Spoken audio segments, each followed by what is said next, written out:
You're listening to Milwaukee Mafia, your podcast dose of Wisconsin Mafia and true crime history. Hey everybody, welcome back to another episode of Milwaukee Mafia. I'm Eric Walterkins. I'm Gavin Schmitt. And Gavin, you got anything good for us, or is it... Do I got anything good? I don't know. Okay, so I got a little story before I get into this. Okay. So I was invited to appear on another podcast. Awesome. Yeah. And coincidentally, the thing that I'll be talking about on that other podcast happened at the same time that we are in our timeline that we're working with. So today's episode is that story. Can you share what the podcast is that you're going to be on? Sure. I don't actually know what it's called, so I apologize. But a colleague of mine, his name's Michael, he's got I think it's a 4-part series on Radio Milwaukee about the history of the LGBT community in Milwaukee. Interesting. So I'm on, I'm not on the whole thing, but I'm in one of the segments. And somehow this story also plays in with the mafia, huh? Yes. Interesting. Yeah, that's how I got on that. That's how I got invited. Well, I think that the only way to find this out is for you to tell us the story. So, right. And let me tell you, this is going to be a really lazy work on my part because I've got Michael's notes. Oh. So this, I know the story, but I'm actually working off of his notes. So Gavin gets zero credit for this episode. No credit for this episode. This is Gavin being lazy. This is the laziest episode we're ever going to do. All right, well, take her away. Okay, so we're going to talk about the overlap between the Milwaukee Mafia and gay bars. Okay. So gay bars, at least in Milwaukee, we can trace them back to the late 1940s, which is really early. Mm-hmm. That's really, really early. But in the late 1940s, there were a couple, and they were not run by the Mafia. The first one or two that came out were owned by Greek people, which is kind of odd. And there's a really inappropriate joke in there somewhere, I'm sure, because Greek, we're not going to say it, but Greek has other connotations to some people. So it's an interesting coincidence. But the one we're going to really focus on is a place called the Pink Glove. Okay. About that. It's a nice name. It's a nice name. I think it's a terrible name for a bar, but I think it's the right kind of name for what it is. I think people are going to hear that name and be like, oh, yeah, of course. Yeah. Of course. So the original building that housed the Pink Glove goes all the way back to the 1800s, and it started out as Marble Hall. And Marble Hall was a very respectable place. It was on North Broadway. It was very fancy. You drink your classiest whiskey there. Only gentlemen were allowed. Women were not allowed in there. So it was a very nice place.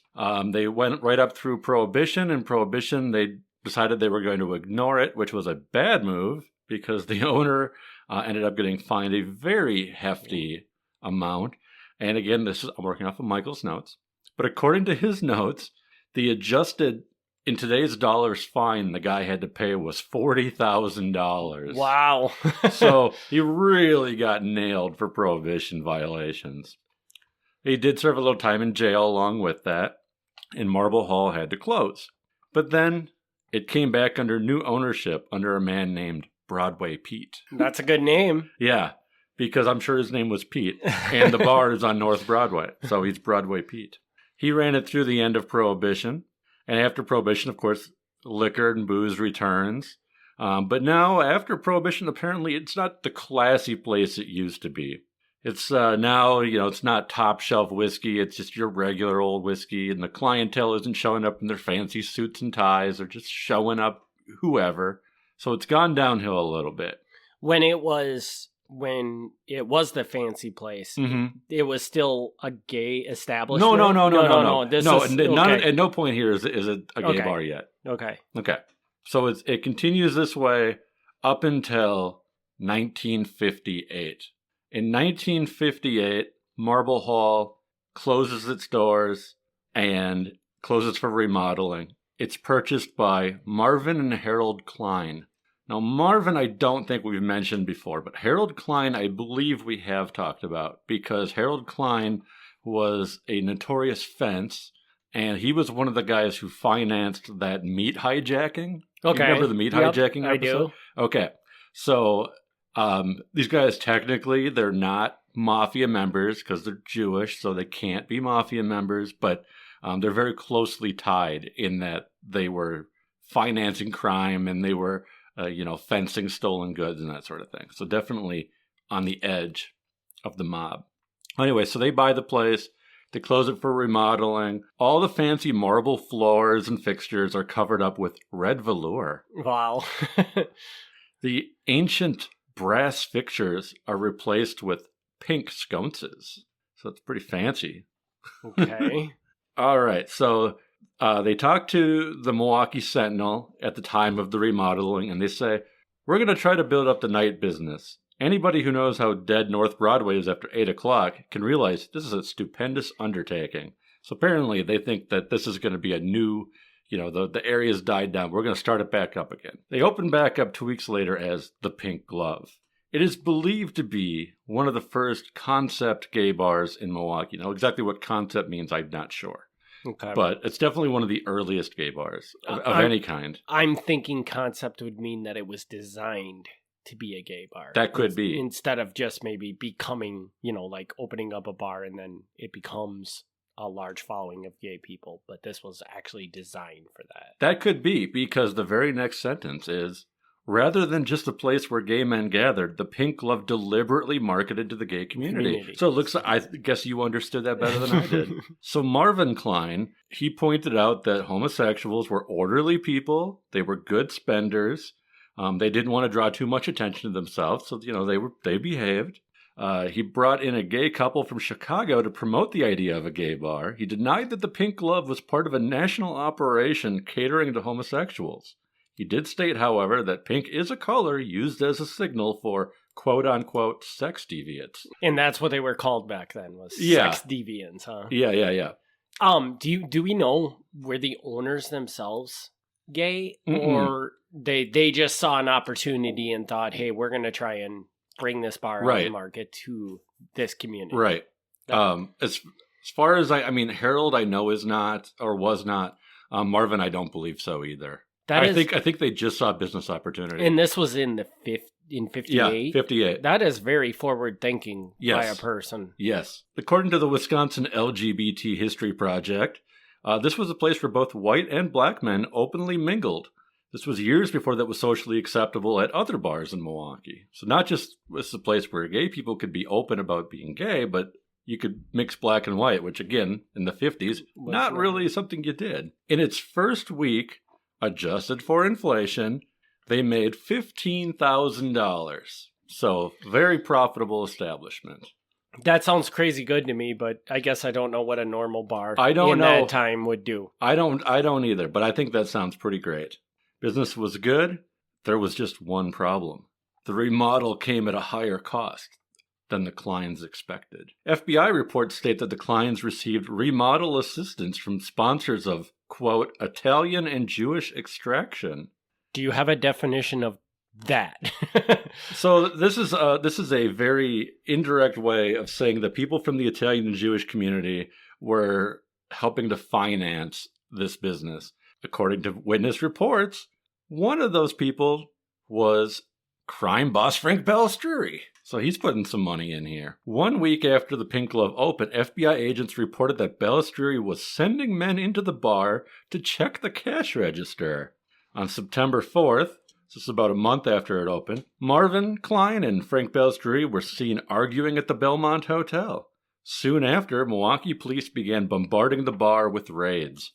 So definitely, if these reports are accurate, definitely some Balistrieri money in there. If he's letting guys go in and check the cash register. Marvin Klein had already been under strict license review due to his association with, quote, amusement machine distributor operations. Which, what that means exactly, I'm not sure, but that could be any number of things. He was already involved in jukeboxes, but it could have been other things that he was involved in. It could have been slot machines. It could have been pinball machines, which were illegal for a while. So exactly what that means, I'm not sure. Pinball machines were illegal? Did we not have an episode about pinball machines? I don't recall that. I thought we did. Well, at one point in time, pinball machines were illegal because they were considered gambling devices.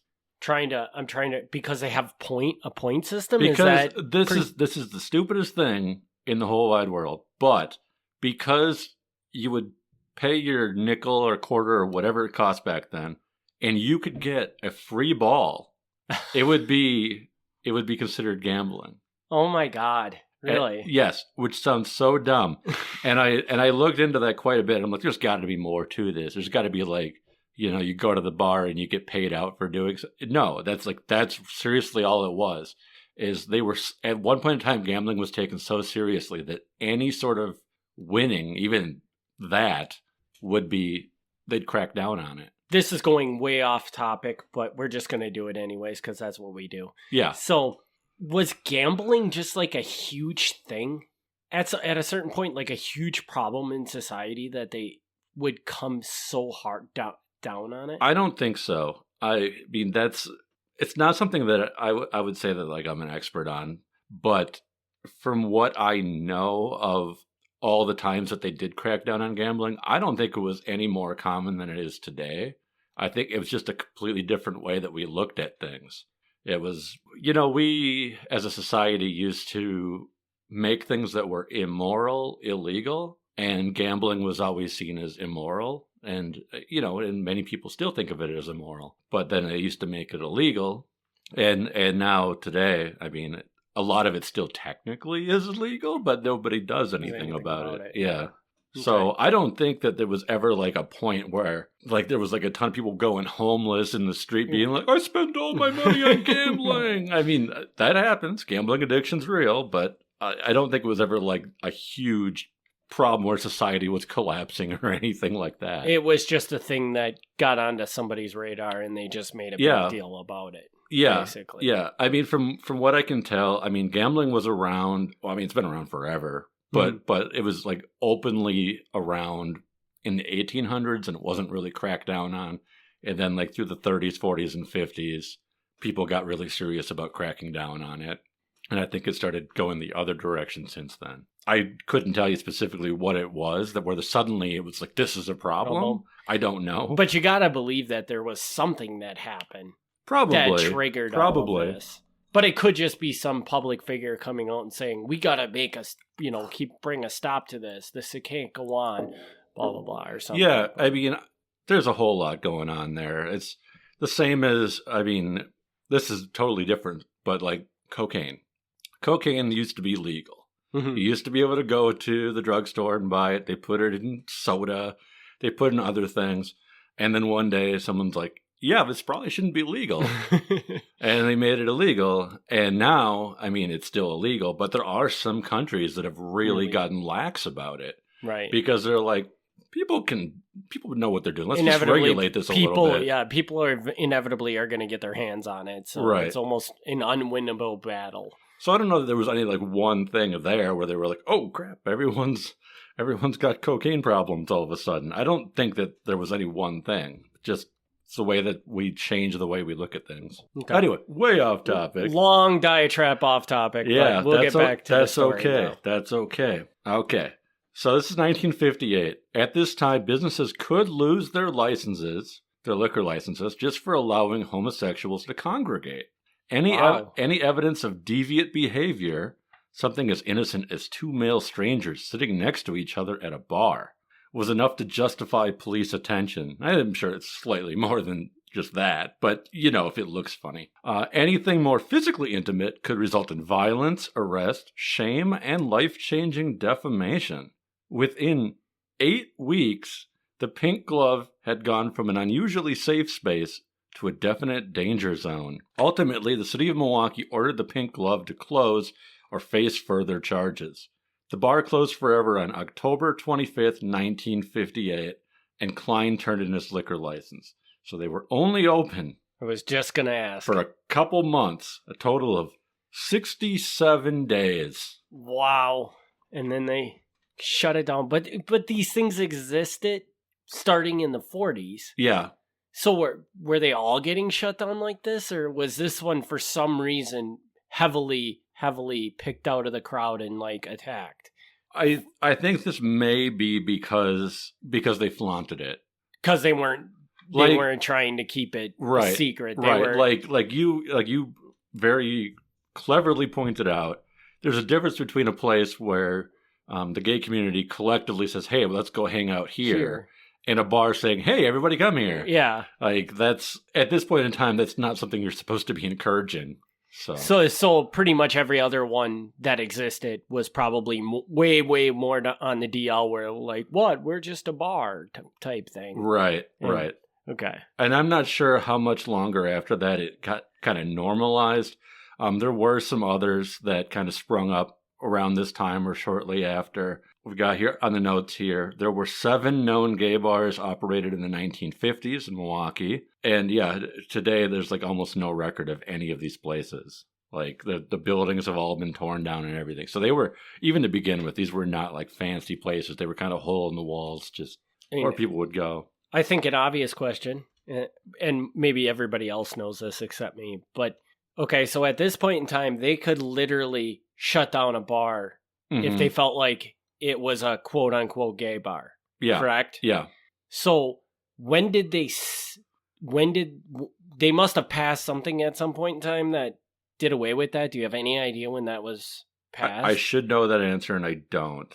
I would assume like in the 60s probably. Yeah. At some point in time. Yeah. I mean, I'm not sure exactly how it ties into gay bars or Milwaukee specifically, but there were a number of Supreme Court cases which, struck down these things. Like, you can't fire people as long as they're, not openly doing things at work, which, anybody would get fired for. And they increasingly developed the idea that people had a right to privacy, in that if you went home and you did whatever you did at home, that is not the business of the police or the government or anyone else. Don't do it, out on the sidewalk. But what you do at home is your business. So just being gay, you can't go after somebody for that, because no matter how you feel about that, if they're not making a big display in front of you, like a big naked display of everybody going at it, like, hey, let them do what they do. Straight people do nasty things too. All you straight people, I know what you do. So looking back at the story, so now at the beginning you talked about Frank Balistrieri we don't know for sure, but was more than likely an investor in this bar. It seems like it, definitely, yeah. So I'm going to go out on a limb here. I don't know this, and I'm guessing you probably don't know this, but I'm guessing that Frank Balistrieri had no interest in the idea of, establishing a bar that the gay community could embrace. I don't think he cared one way or the other. So what do you think was the motivation behind his investment? Because was it just that? Because I think you said the owners were somebody that had something to do with the mafia prior to this. Right. They were connected. They were the Jewish guys. They were like the fences for the mafia. Yeah. So do you think it was just that relationship that they had, and they approached him and said, "Hey, we need an investor. Yeah, they were business colleagues, and it seemed like a solid investment. Yeah. So. I mean, and there were a few other times later on where there is some overlap. One of the bars that Balistrieri owned outright was a place called the Ad Lib, and they would have what they called at the time was female impersonators. And we might talk about this later on at some point, but female impersonators, now some of them are basically drag queens. Some of them are more than that. They'd actually be like what we would call like a trans person today. But he'd have that as like, you'd go up there and like, look at tonight's entertainment is this dancing review of look at all these beautiful ladies, and everyone's like, those aren't ladies, but they thought it was interesting enough to watch. And they'd get cracked down on for that because that was considered obscene, but it was good business, so they did it. So, and I could see that, like he saw the benefit of that from his first bar. So when they came to him and said, this is what we want to do, he might have been like, hey man, the drag queen shows or whatever they were called worked great. Let's try it. And he was he had one of the earliest like strip clubs in town. I mean, and so that, I'm sure, I don't know that firsthand, but I feel like that had to get some pushback for a while because That's like down on like 3rd Street, which is like, right in the middle of downtown. I'm sure there are people who are like, you can't have naked girls dancing downtown. Like, that's not okay. Whereas now, like, nobody cares. But I'm sure there was some pushback for that. So, yeah, any of these things, it's like you got to push the envelope because it's what brings the business in. People want to see something different. Yeah. One of the longest running gay bars in Milwaukee was a place called the Mint.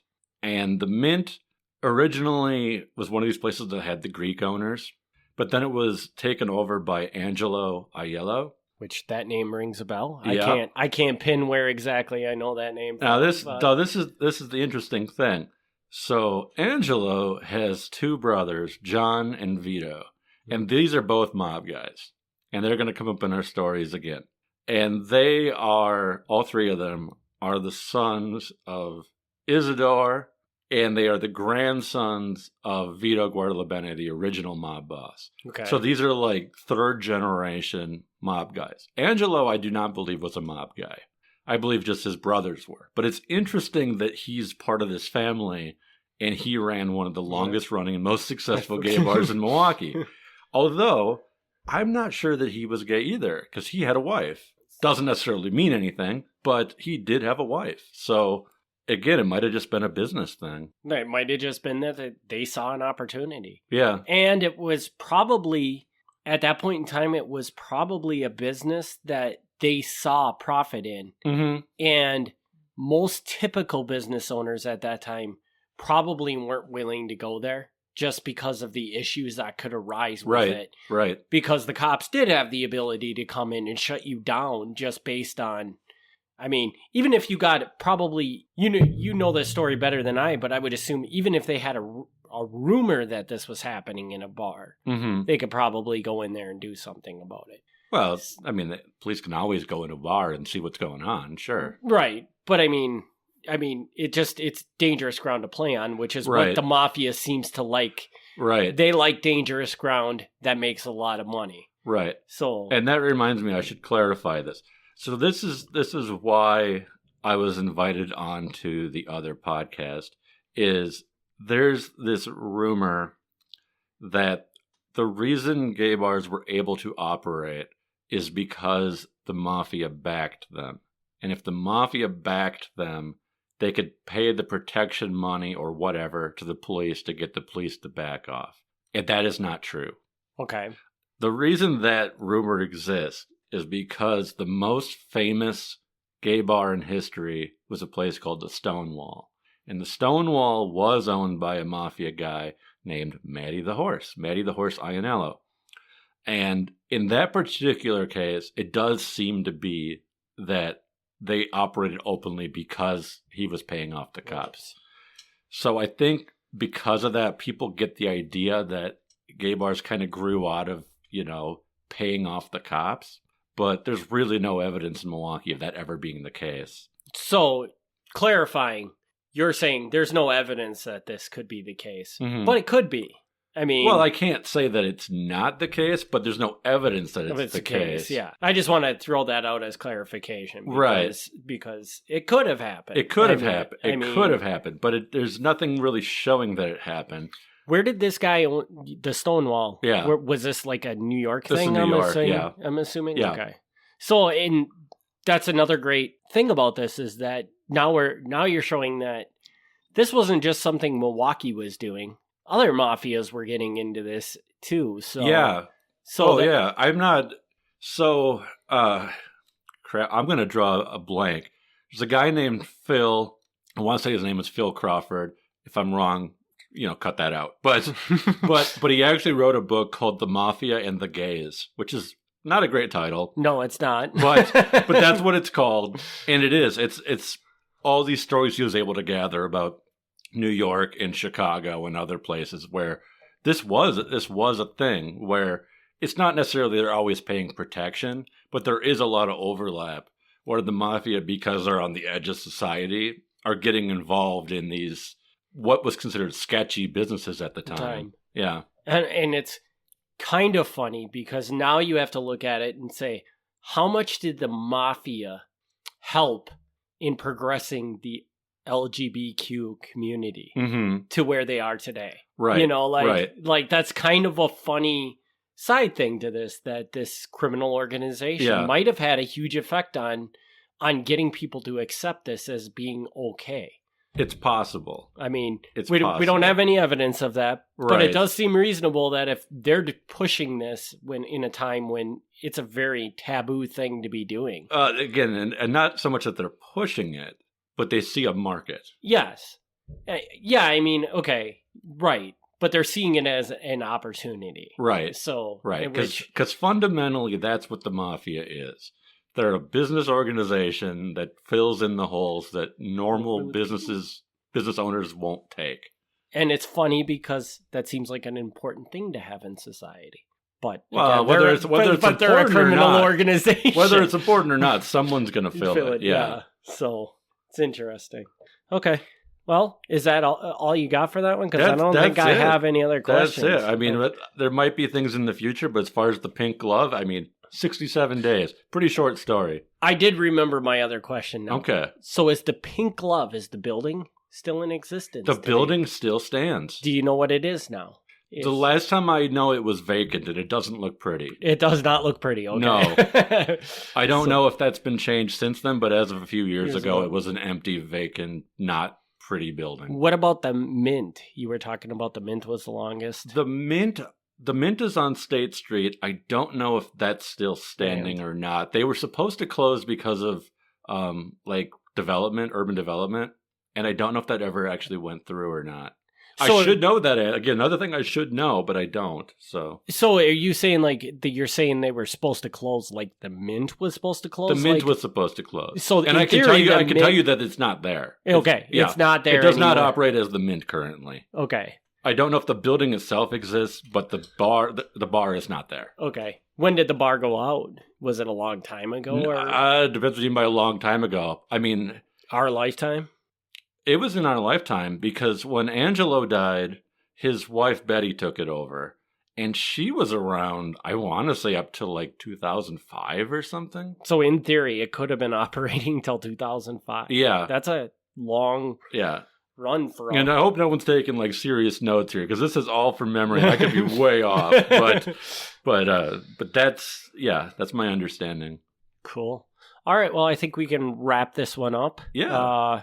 As always, if you enjoy this podcast, please leave us a review in your favorite podcast player. Gavin will hit you up with some contact info. Yeah, you can reach out to us at MilwaukeeMafia@gmail.com, MilwaukeeMafia.com, or if you go on Facebook and you go to Facebook.com/Milwaukee Mafia, you'll find my author page. And we've actually been getting some really nice emails lately. Did you see the one I forwarded to you? I did not see one. I forwarded one to you yesterday. We got a very nice message from a listener. So I'm gonna have to see if I can find this. So we do appreciate getting the messages. It's nice. Even just a quick thing saying you're doing a great job. Hey, it makes my day. So thank you for that. That's awesome. And because I switched my sweatshirt before we started podcasting today, I realized I'm wearing my Milwaukee Mafia t-shirt today. Oh, how about that? So we do have Milwaukee Mafia t-shirts. If you're interested in one, you can go to appletonpodcast.com and go to the shop tab, and you can purchase a Milwaukee Mafia t-shirt, as well as multiple other t-shirts from other podcasts, which you probably don't listen to. But that is an option if you're out there and you're interested in having one. Please pick one up. Well, I did not know that. Well, Gavin does know that because he has a Milwaukee Mafia t-shirt. I'm not in the market for one. I do have one already, but I'd love to see some more of those shirts out there. And as always, too, we do have a Patreon. You can go to MilwaukeeMafia.com. There's a thing right there on the main page to join the Patreon, so check that out. We do release bonus episodes on the weeks that we are off, and so you can get access to those and also help support Gavin's drinking habits. Yep, because we record those after I've had some whiskey in me, so they get a little fun. All right, so we've gone on long enough. Thanks, everybody, for tuning in. We'll be back next week with the Patreon episode and 2 weeks with a regular episode. All right, thank you. Thanks for tuning in to the Milwaukee Mafia podcast. Join us next time for another look back at Wisconsin Mafia and True Crime History.